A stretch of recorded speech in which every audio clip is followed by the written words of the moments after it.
dans la continuation du témoignage que je partageais avec vous tout à l'heure, je voudrais faire une lecture et puis partager tout simplement avec vous comment Dieu m'a formé, nous a formés en tant que famille, en tant que couple. Parce que voyez-vous, ce qui est certain, c'est que Dieu veut nous parler, Dieu veut nous former pour être des disciples et pour être utiles pour lui. L'apôtre Paul va dire, on est co-ouvrier avec Christ. Alors ce passage, vous le connaissez tous, on le trouve à la fin de l'évangile de Matthieu. On le connaît presque par cœur, mais je vais le relire. Donc en Matthieu 28, à partir du verset 16 et jusqu'au verset 20, il est écrit « Les 11 disciples allèrent en Galilée, sur la montagne que Jésus leur avait désignée. Quand ils le virent, ils l'adorèrent, mais quelques-uns eurent des doutes. Jésus s'étant approché, leur parlant ainsi, « Tout pouvoir m'a été donné dans le ciel et sur la terre, allez, faites de toutes les nations des disciples, les baptisant au nom du Père, du Fils et du Saint-Esprit, et enseignez-leur à observer tout ce que je vous ai prescrit. Et voici, je suis avec vous tous les jours jusqu'à la fin du monde. » Mes amis, notre vocation, c'est pas d'être des membres d'église. Notre vocation, c'est clairement exprimé dans ce passage, on le retrouve aussi ailleurs, mais notre vocation, nous sommes appelés à être des disciples, des servantes, des serviteurs, et comme je vous le disais tout à l'heure, à être des hommes, des femmes et des jeunes qui sont disponibles pour Dieu. Acteurs ou spectateurs. Vous savez, des fois, dans les spectacles de rue, il y a des gens, ils sortent du lot, comme ça, et puis ils viennent vers vous, je peux chanter avec vous? Ah chantez, hein. Et des fois c'est très beau, des fois, bon, il aurait fallu répéter, mais on remarque des fois des gens, ils ont envie d'être acteurs. Et dans l'Église, le Seigneur nous invite à être des acteurs. Disciples, prenons les 12. Jésus les appelle. Qui sont ces 12? Ce n'est pas des gens qui ont des curriculum vitae bien riches. Et puis il y a toutes sortes de gens. Mais Jésus va les prendre avec lui, ils vont marcher avec lui et Jésus va les former. Et je voudrais vous dire aussi que Jésus veut nous former. Et c'est bien de recevoir une formation, c'est bien d'avoir une formation académique, une formation biblique. Et je dirais qu'en tant que membre d'Église, nous recevons aussi toutes sortes d'enseignements qui sont donnés pour nous édifier. Mais au-delà de tout cela, Dieu veut former nos cœurs. Dieu veut nous conduire à nous sanctifier. Dieu veut nous conduire à nous mettre à part pour lui. Parce que si vous voulez être utile pour Dieu, il faut savoir se mettre à part, savoir se laisser former par lui. Je voudrais continuer à vous partager des expériences et vous dire comment le Seigneur m'a formé. Vous savez, quand on se donne à Dieu, jeune chrétien, j'ai envie de dire, on est tout feu, tout flamme, tout ceci, tout cela. Et je vais vous expliquer, moi, comment le Seigneur m'a formé. Première chose, le Seigneur m'a fait découvrir le silence. C'est beau le silence. Et puis maintenant, j'aime le silence. Alors il y a dans la Bible quelqu'un aussi qui est devenu serviteur efficace, hein, c'est le petit Samuel. Ah, le petit Samuel, hein, qui était dans le temple et il était avec le sacrificateur Élie. Vous connaissez l'histoire, hein, tout le monde doit la connaître parce que dans les familles chrétiennes, il y a plein de Samuel. Hein, donc voilà, ça devrait aller tout seul. Mais voilà qu'une nuit, il est écrit « L'Éternel appela Samuel. Et Samuel répondit « Me voici ». Mais Samuel, il croyait que c'était le vieux sacrificateur qui l'appelait. Mais non, c'était pas ça. Alors il court vers le vieux sacrificateur, il lui dit « Mais tu m'as appelé ». « Non, je t'ai pas appelé, retourne te coucher ». Et Samuel va se coucher. Deuxième fois, « Mais non, je t'ai pas appelé mon fils, retourne te coucher ». Et il écrit, Samuel ne connaissait pas encore l'Éternel. Et l'Éternel va rappeler encore une fois Samuel. Alors Samuel se lève, il va vers Élie et dit « Me voici car tu m'as appelé ». Et voyez-vous, c'est dans le silence de cette nuit que Dieu a parlé à Samuel.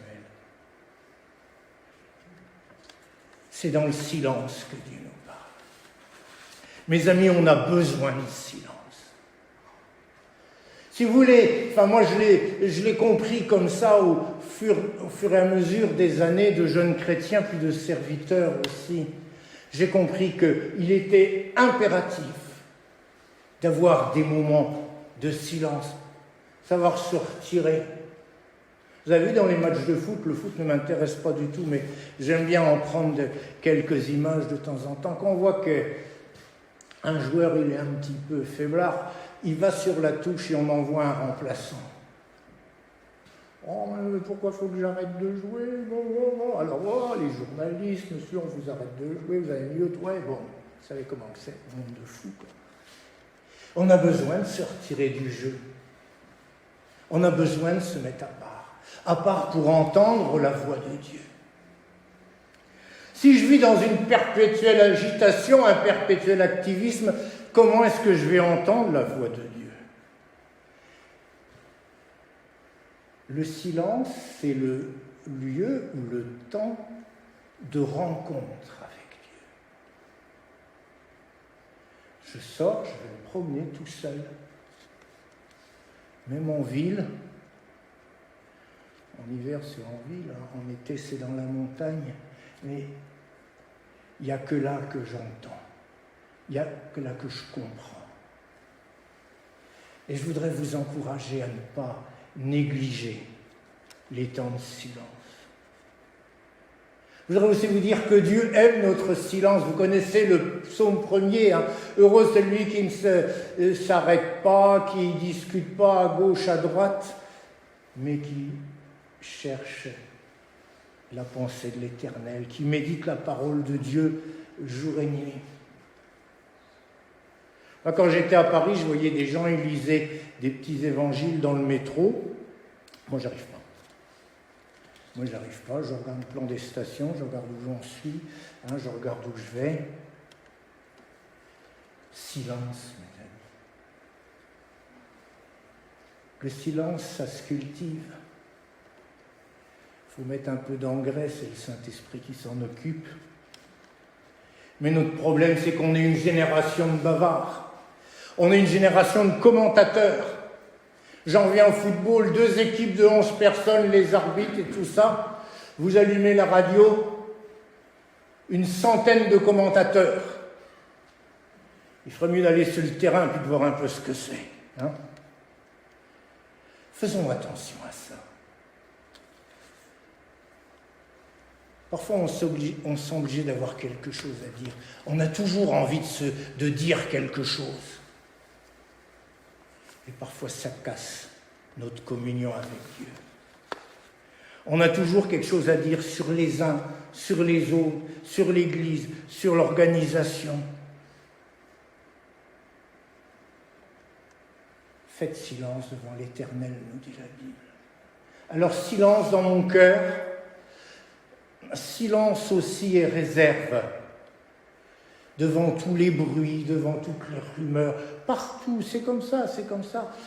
Dans toutes les églises, bon, ici, non, ça n'existe pas, bien sûr, c'est pour ça que je me sens à l'aise pour en parler. Mais qui a ri? Mais voyez-vous, soyons des femmes et des hommes de silence, de prière, plutôt que de parler. Plutôt que de commenter la situation, silence, je prie. La parole de Dieu, il est écrit, celui qui parle beaucoup ne manque pas de péché. Il ne s'agit pas des péchés du jardin, bien sûr, hein. Ouais, celui qui parle beaucoup. Alors ce matin, je parle beaucoup, je m'en excuse auprès de vous et j'espère que je ne pêche pas. Mais j'aime bien, vous savez, dans la voiture avec Jocelyne, on chante. On chante, hein, ça n'arrête pas. Les années qu'on a traversé la France avec notre caravane, notre camion, on chantait. De toute façon, on ne pouvait pas écouter la radio parce qu'il y avait du boucan comme ça. Je veux monter sur la montagne, vous la connaissez celle-là? C'est là que l'on rencontre Dieu. Alors, vous savez où elle est la montagne là? Le Climont. Là. Faites-le par la face nord, comme ça m'est arrivé une fois de le faire. Mes jambes s'en souviennent encore. Et on est dans la montagne, des sources de silence, sachons en profiter. Remarquez que Jésus, j'ai presque envie de dire, le temps de Jésus, on pourrait dire qu'il est compté le temps de Jésus, il sait que le Père lui a donné un temps. Alors il dit, il faut que j'aille là, il faut que j'aille là, ceux-là, j'ai pas été, telle ville, j'ai pas visité. Il se retire. Il monte dans la barque à ses disciples, il dit, allez viens, on va de l'autre côté. Et Jésus, il va prier, il va aussi chercher la communion avec son Père, chercher la communion avec les disciples. Alors, n'est-ce pas une piste à explorer pour nous? Savoir se retirer dans le silence de Dieu.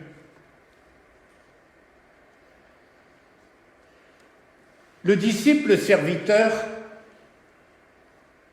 est appelé à être un homme, une femme de foi. Moi, je me souviens quand je suis venu au Seigneur dans une salle de l'Armée du Salut, il y avait un grand bandeau, comme ça, et c'était marqué « Les promesses de Dieu sont certaines, il faut y croire ». Si tu es disciple, c'est que tu as placé ta confiance en Dieu seul. Vous connaissez Élisée? Pas Élisée du faubourg Saint-Honoré, Élisée, il lisait le prophète, celui qui a suivi Élie. Alors un jour, je ne vais pas reprendre le texte, c'est dans 1 Roi au chapitre 19, verset 19 suivant, Élisée est là et il laboure 12 paires de bœufs. 12 paires de bœufs. Aujourd'hui, ça fera un gros tracteur, vous savez. Ça veut dire aussi que c'était un exploitant bien à l'aise. 12 paires de bœufs. Élie passe et fait ce geste magnifique. Il dégrafe son manteau et le met sur le dos d'Élie. Signe d'appel, d'onction, de consécration. Et qu'est-ce que va faire Élie? Il va dire, je vais dire bonjour, au revoir à mes parents. Il va prendre sa charrue, il va faire un feu et il va offrir ses bœufs en sacrifice à l'Éternel. Autrement dit, l'entreprise agricole à responsabilité limitée, Élisée et fils peut-être, elle est coulée parce qu'on a brûlé le matériel et on a sacrifié le cheptel. Servir Dieu.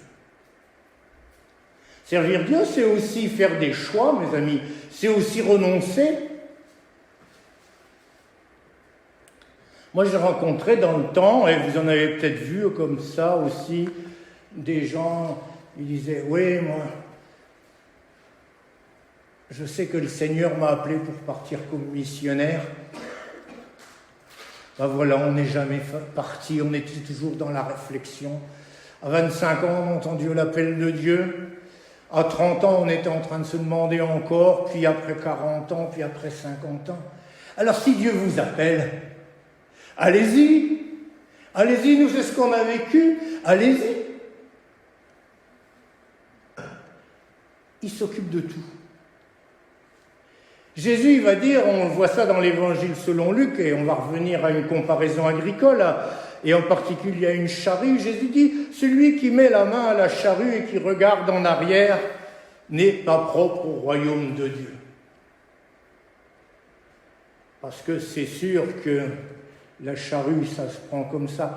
Aujourd'hui, quand il y a des concours de labour, on a un œil dans le rétroviseur pour voir si le sillon est droit. Mais en fait, voilà, c'est la vie, ça. Mais si je rentre dans une œuvre, c'est pas pour en ressortir. C'est pas le tout de dire Dieu est tout puissant. C'est des formules, ça. C'est la vérité, mais c'est des formules. Est-ce que je suis capable, mais je le crois, que chacun de nous est capable, est-ce que je suis capable de confesser en acte que Dieu est tout-puissant? Est-ce que je suis capable de ça? Est-ce que je suis capable de vivre le Dieu de l'impossible? Faire confiance, faire silence, rechercher la pensée de Dieu.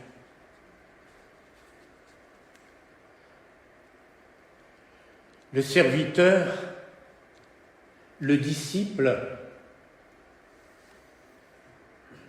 est appelé à être disponible pour son maître. Allons à Jérusalem, l'église qui est toute effervescente, et dans l'église, il y a toutes sortes de jeunes, toutes sortes de gens qui se sont engagés. Il y a un certain Philippe, et Philippe est parti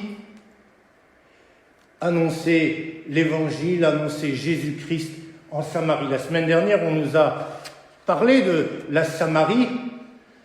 On peut en conclure assez rapidement que les Samaritains étaient des enfants d'Israël, mais d'un style un peu spécial qui développait aussi une spiritualité pas très conventionnelle par rapport à la Torah. Mais Philippe va leur parler. Philippe y va.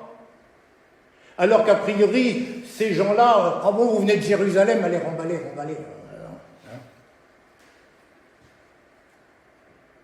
Et puis qu'est-ce qui se passe dans le ministère de Philippe? On peut lire dans Acte 8 qu'il enseigne les foules.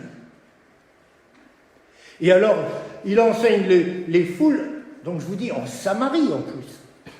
Et là, il y a des miracles, il y a des guérisons, il y a des délivrances.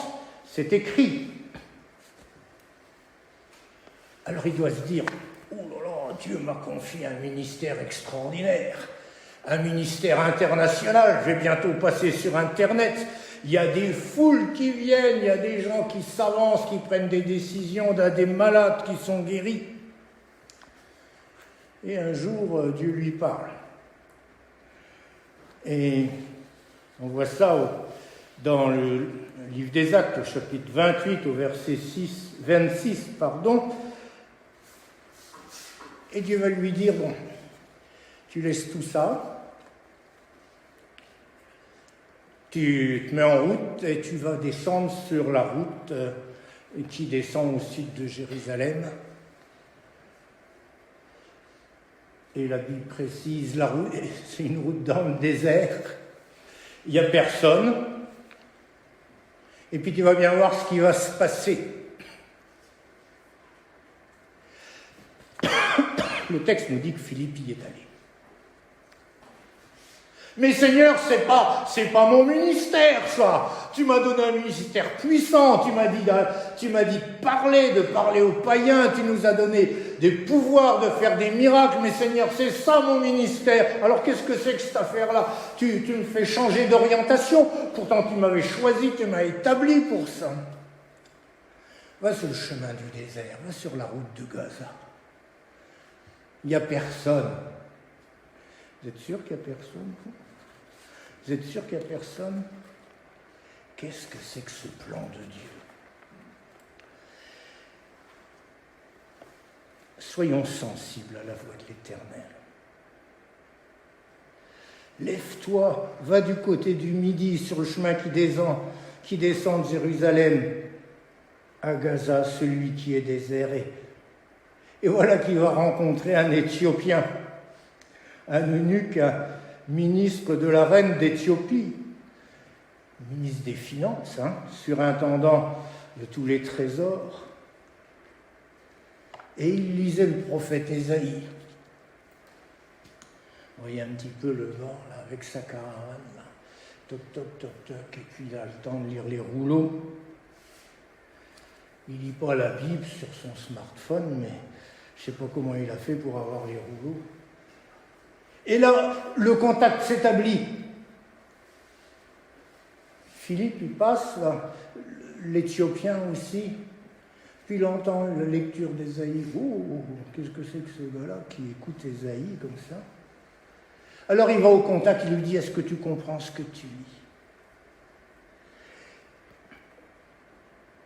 Et Philippe va lui expliquer le fameux passage d'Ésaïe 53 et va lui faire réaliser que Jésus est son sauveur.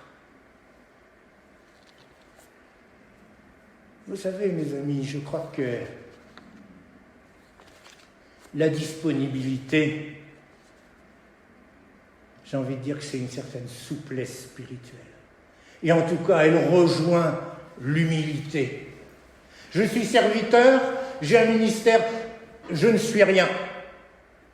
Est-ce qu'on peut comprendre ça? Est-ce qu'on peut vivre ça aujourd'hui? Moi, j'ai vécu aussi, on a vécu avec Jocelyne dans des milieux d'église, on entendait des gens, j'ai un grand ministère, j'ai un grand ministère. Un grand ministère. Ceux qui font du bois, ils y comprennent quelque chose. Un grand ministère. Bon. Allez, je vais vous dire, le serviteur, il n'est pas plus grand que son maître. Le serviteur n'est pas plus grand que son maître. Si tu marches avec Jésus, tu ne marches pas devant, c'est pas toi qui donne les ordres, c'est lui qui imprime la direction. Il n'y a pas de grand, il n'y a pas de petit. Je me souviens quand j'ai commencé dans le service de Dieu, à Reims, responsable d'une œuvre d'un poste d'évangélisation, là je vous en parlais tout à l'heure, plus de chaises que de public. Je suis arrivé un vendredi, j'ai déballé mes affaires, j'avais pas grand-chose. J'avais les clés de la salle, je rentre dans la salle. La première chose que j'ai faite, c'est balayer la salle. Voilà, mon ministère, il a commencé avec un balai. C'était pas les balais du Bolchoï. Oui, il n'y a pas de grand et de petit.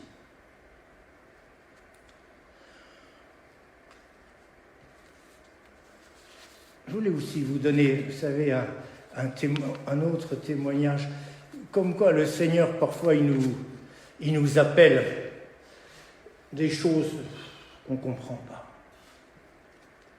Je me souviens, il y a quelques années, c'était après 95, Myriam était encore petite et on était dans la région de Grenoble et puis on devait descendre dans le Midi. Et puis le matin, on allait partir, c'était pas une mince affaire, Grenoble-Perpignan. Avec un camion, une grande caravane, il y en avait, je sais pas, il y en avait pour presque 15 mètres de convoi. Dans les Alpes, des bonnes routes sympas, la Nationale 7.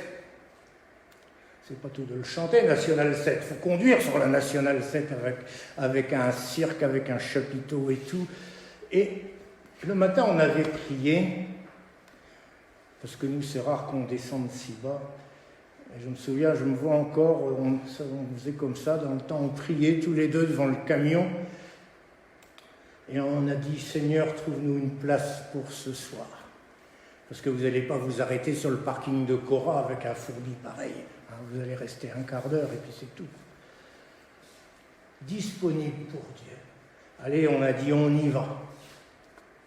Et le soir, on arrive dans le Gard, à Remoulins. Hein, les Gardois, là. Hein. Je ne connaissais pas Remoulins. J'ai vu le pont du Gard pour la première fois de ma vie. Et on arrive là, Remoulins. On arrive, il y avait un rond-point. À gauche, il y avait un cirque qui était installé, je me souviens encore. Moi, je fais le rond-point. Je continue tout droit. Puis je regarde à gauche. Je me dis, ça serait bien, là.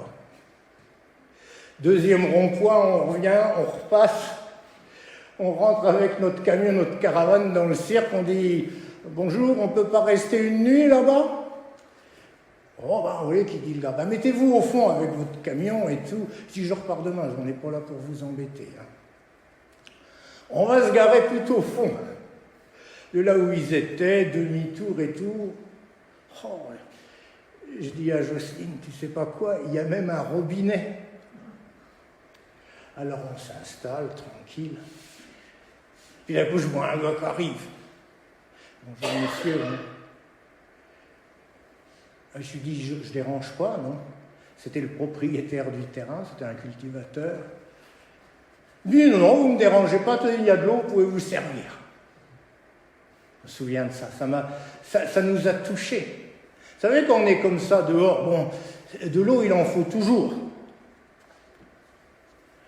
Et le soir, à la façon voyageur, eh ben, tout le monde sort, on ne reste pas à regarder, se regarder dans le blanc des yeux dans la caravane, on sort, et puis j'avais des hommes qui venaient vers moi, alors je vais au-devant d'eux, je discute, et puis bah, il dit, qui t'es, toi? Ah ben, je lui dis, ouais, je suis prédicateur. Ah bon, t'es prédicateur, hein, oui, puis voilà. Et qui c'est que tu connais, avec quelle famille tu voyages? Ah, tu connais cela, tu connais cela, tu connais cela. Et puis, moi j'étais fatigué, vous savez, on avait roulé toute la journée. Après, il y a un gars, il revient, il dit, là-bas dans la grande caravane, tu n'irais pas faire une réunion ce soir? Disponible pour Dieu. J'arrive dans la caravane, c'était une grande caravane de circassiens énorme, vieille, mais immense. Toc-toc, j'ouvre la porte, il y a au moins 20-30 personnes maintenant. Oh, mon Dieu. Ceci n'était pas là, je crois qu'elle gardait Myriam. Et puis, bah, je lui dis, bah, on va chanter des cantiques, hein, et puis on va écouter la parole de Dieu, d'accord. Et puis, qu'est-ce qui se passe? Eh ben voilà, la réunion se fait. Puis je dis après, comme ça, est-ce qu'il y a des gens qui veulent qu'on prie pour eux ce soir? Et puis on a pu prier pour ceux qui étaient souffrants, pour les malades. Et moi, le lendemain, eh ben, je m'attendais à raccrocher et à partir. On avait quand même encore de la route à faire. Et puis il y a un garçon de la veille qui vient et qui me dit « Ouais, on a une petite salle là, tu viendrais pas avec nous ?» J'ai dit « D'accord, mais après le repas, je m'en vais. » On arrive dans un terrain vague, comme ça, il y avait une vieille baraque en tôle. Et là, j'arrive et je me trouve nez à nez avec un prédicateur de la mission de Tsigane que je connaissais bien. Il me dit « C'est Dieu qui t'envoie. » Ah bon, vous savez, toujours un peu relativisé. Oui, sûrement, oui. Bah oui, écoute, j'ai eu un décès dans la famille, c'est moi qui dois faire la réunion, alors tu vas la faire. On a fait là une réunion. Je peux vous dire, il faut être disponible pour Dieu. Dieu m'a donné des paroles, hein, c'est écrit, je ne sais pas à qui je le citais, ouvre ta bouche et je la remplirai. Dieu nous donne des paroles. Disponible pour Dieu. Je pourrais en raconter d'autres comme ça, mais ce que je voudrais surtout, c'est que nous comprenions ensemble que celui que nous servons est un Dieu vivant, est un Dieu puissant, Et il attend de nous que nous soyons des disciples, que nous marchions à sa suite. Le Seigneur, il n'a pas dit à tout le monde, prenez la route, laissez votre maison, laissez vos affaires. Non, non, non, non. À chacun, il demande quelque chose de personnel, de particulier, selon les capacités, selon les équipements qu'il a reçus. Puis je voudrais aussi vous dire que dans la vie de disciple comme dans la vie de serviteur, il y a des hauts, il y a des bas, il y a des temps où on se sent fort et il y a des temps où on se sent faible. S'il y a un serviteur de Dieu que j'affectionne tout particulièrement, c'est le prophète Élie. J'aime bien Élie. Prophète de l'Éternel, audacieux, plein de foi, plein de zèle, combatif. Vous connaissez les histoires. Il va guérir le fils de la veuve de Sarepta. Au Mont Carmel, il est là, il y a tous les prophètes de Baal qui sont là. Et on fait un concours de sacrifice, on en est là, un concours de sacrifice. Alors, vous connaissez cette histoire, toujours est-il que ça va être une victoire. Parce que le prophète, il va mettre de l'eau sur son foyer, là où il y avait la viande des sacrifices, et il va allumer et ça va partir. Nous, des fois, par le beau temps, on n'arrive pas à démarrer un barbecue. Et bien là, le feu va partir. Puissance de Dieu. Victoire.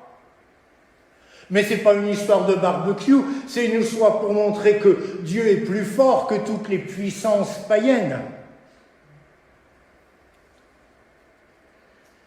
C'est super ça, On aimerait bien vivre ça tous les jours.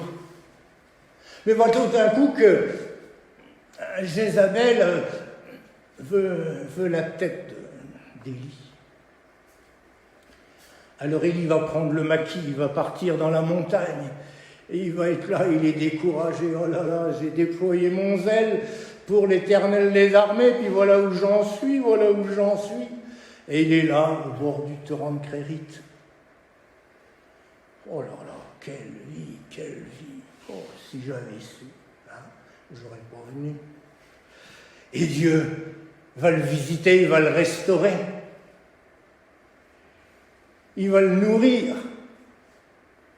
Il va faire que des corbeaux lui amènent à manger. Je voudrais quand même vous rappeler que le corbeau, c'est un animal impur. Le corbeau va lui amener de la viande. Donc la viande est impure.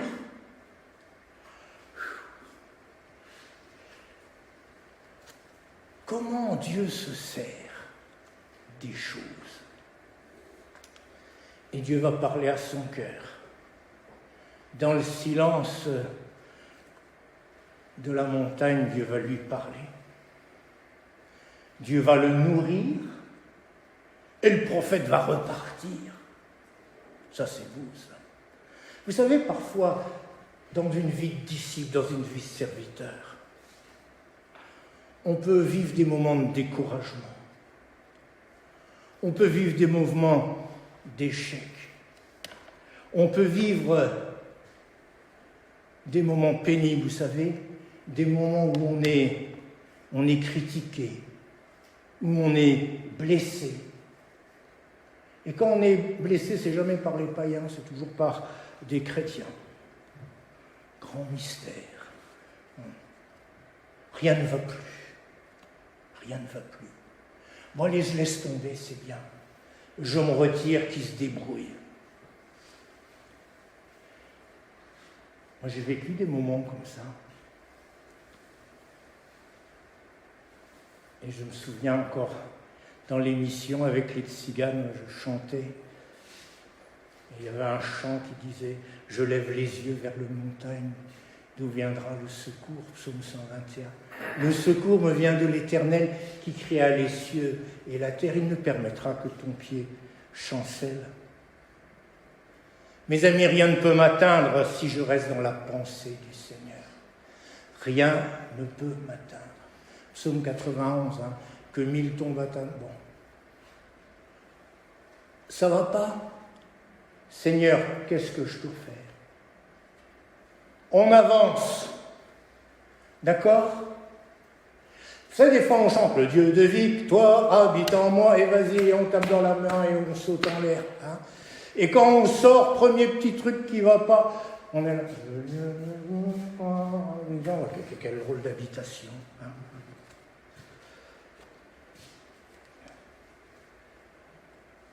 Continuez malgré tout. Hein. Persévérer malgré tout. Malgré les blessures, les critiques, les sujets de découragement. Jocelyne et moi, on connaissait une famille chrétienne du côté de Metz, et un jour, cette sœur qui nous soutenait beaucoup, mais qui soutenait aussi beaucoup d'œuvres de Dieu, elle est venue toute seule, elle était veuve, son mari était parti, il était parti auprès du Seigneur, et elle se trouvait un peu délaissée. Et l'assemblée qu'elle avait tant aidée avec son mari, tant soutenue avec son mari, donnait plus trop de nouvelles. Et elle était là, et nous on comprenait bien, on l'entourait et on comprenait bien sa déception. Et un jour elle nous dit comme ça, en citant le livre de Lamentations, dit « J'attends dans le silence le secours de l'Éternel. » Tiens, encore le silence, toujours le silence. J'attends dans le silence le secours de l'Éternel. Bon, j'avance, passons à ce qu'on ait fini avant 14h. Et je voudrais me rappeler que Paul écrit à Timothée « Applique-toi ». Tu veux être un disciple, tu veux être serviteur, servante, applique-toi. Et Paul va écrire à Timothée, applique-toi à la lecture de la parole, ne néglige pas le don qui t'a été donné. Vous voulez être disciple, vous voulez être serviteur, vous voulez être servante, vous voulez être tout ce que vous voulez. Sachez que nous sommes appelés à un service de qualité. Et j'ai envie de dire que c'est pas un loisir, d'accord? S'engager dans l'Église, c'est pas un loisir, c'est un service divin. On s'engage et on vit son engagement avec sérieux, avec constance. Et on tâche de le faire du mieux possible. N'est-il pas écrit ? Tout ce que vous faites, faites-le pour la gloire de Dieu. Pour la gloire de Dieu. Mes amis, l'équipe qui fait le ménage, elle ne met pas la poussière sous le piano. Non, on se baisse avec la balayette dans la petite pelle, hein, puis on va mettre ça où? Dans le jardin du voisin. Non, on va mettre ça dans la poubelle. Un service de qualité. Les gens qui font les moniteurs de l'école du dimanche, ils s'appliquent. Vous croyez qu'ils sont juste là? Moi, je n'ai jamais été moniteur de l'école du dimanche, mais je sais, j'ai entendu en parler quand même. Et ils s'appliquent. Ce n'est pas une heure et demie de séance, c'est aussi un travail personnel. C'est un temps de prière. Moi, je vous parle de ces deux services parce que on n'en parle pas beaucoup. On parle beaucoup de ce qui se voit. Moi, je crois que Dieu, il voit aussi toutes ces petites choses. Je veux chercher, en tant que disciple, à donner le meilleur. On arrive vers la fin. Si Dieu m'établit dans un service, théorème de base, ce service ne m'appartient pas, il vient de Dieu, il m'a été confié par Dieu pour sa gloire et pour l'Église. Et en plus, il me semble que j'aurai des comptes à rendre sur la qualité de mon service. C'est quelque chose d'important. Le service de Dieu, c'est quelque chose de sérieux. Et puis, quelles sont mes motivations profondes dans le service? Est-ce qu'il s'agit de glorifier Dieu ou est-ce qu'il s'agit de me placer en avant? Un service, une vie de disciple,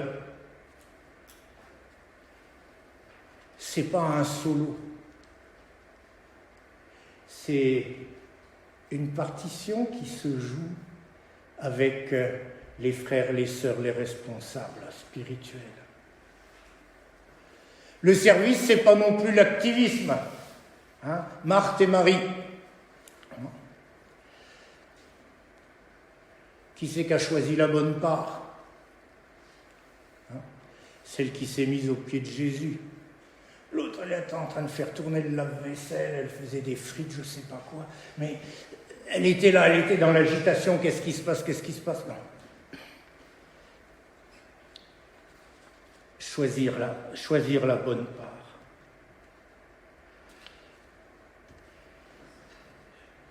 Nous sommes appelés à porter du fruit. Combien de fois le Seigneur va dire « Nous sommes appelés à porter du fruit ».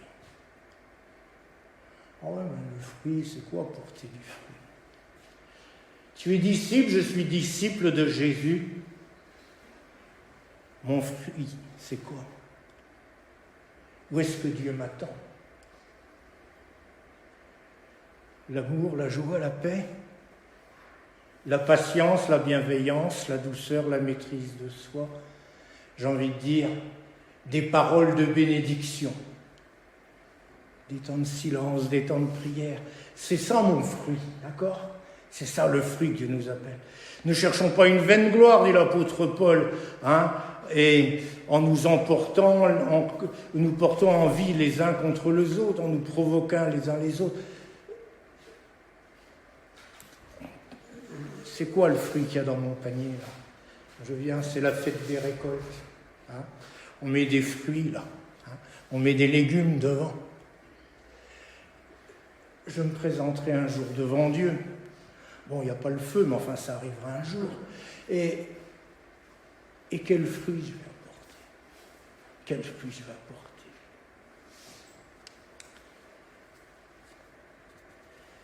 Et dans toutes ces choses, je voudrais finir en vous parlant du serviteur parfait. Ben oui, serviteur parfait, il y en a. D'accord? Il y en a un et il n'y en a qu'un seul. C'est Jésus. Peut-être que dans ma vie de disciple, dans ma vie de serviteur, j'ai besoin d'un modèle. J'ai besoin d'un modèle de consécration. J'ai besoin d'un modèle de vie de prière. J'ai besoin d'un modèle de renoncement. Voilà l'épître aux Philippiens.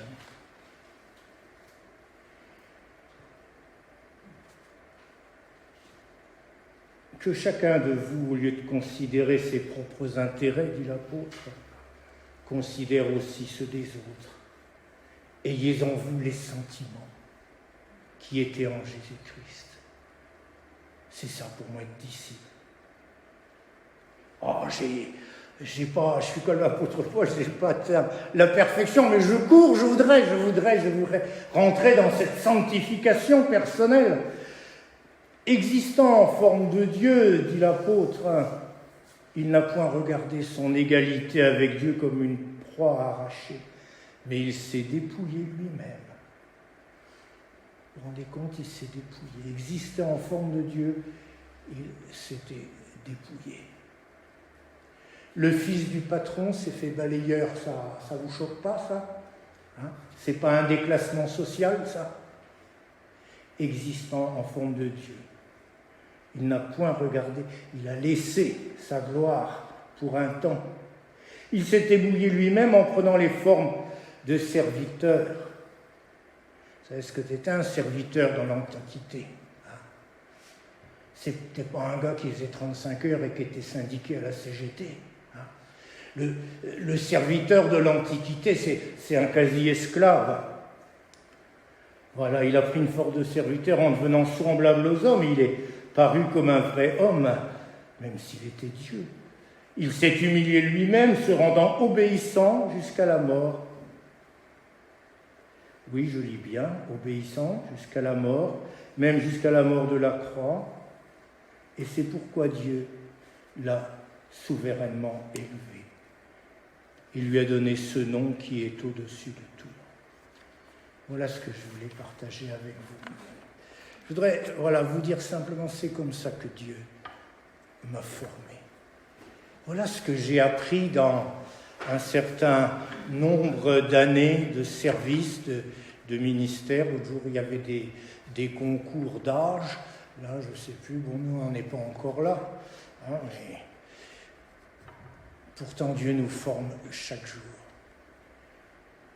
Alors, j'ai aussi envie de dire à Dieu comme une prière, hein, brise-moi, façonne-moi, conduis-moi encore. C'est vrai, des fois, on a envie de dire, c'est bon. Vous savez, quand j'ai eu 65 ans, j'ai dit à Jocelyne et Myriam, bon, ça c'est fini. Bon, allez, on laisse un peu toutes ces choses, ces missions, place aux jeunes. Bon, il n'y avait pas beaucoup de relève, hélas. Mais je m'étais dit, je vais aller dans le massif de Donon, parce que je connais le Donon depuis des années, et je vais aller par là, puis je vais aller à la pêche à la truite. Alors, quand la dernière année d'activité, j'ai commencé à acquérir un lancer, enfin des lancers comme ça, des machins, des trucs. J'en avais la moitié de la camionnette, enfin non, j'exagère, un quart. Et puis, je trouvais pas de truite. Je t'ai déjà raconté l'histoire, André, hein, je trouvais pas de truite. Je ne sais pas ce qui s'était si à la poissonnerie, il y en avait, mais dans les rivières, dans la Sarre, dans la Bruche, tout ça, il n'y en avait pas, je ne sais pas où elles étaient parties. Et un jour, je me suis rappelé que Dieu m'avait dit, ou plutôt avait dit aux disciples, mais ça m'avait touché le cœur, je ferai de vous des pêcheurs d'hommes. Allez. On continue. Gloire à Dieu.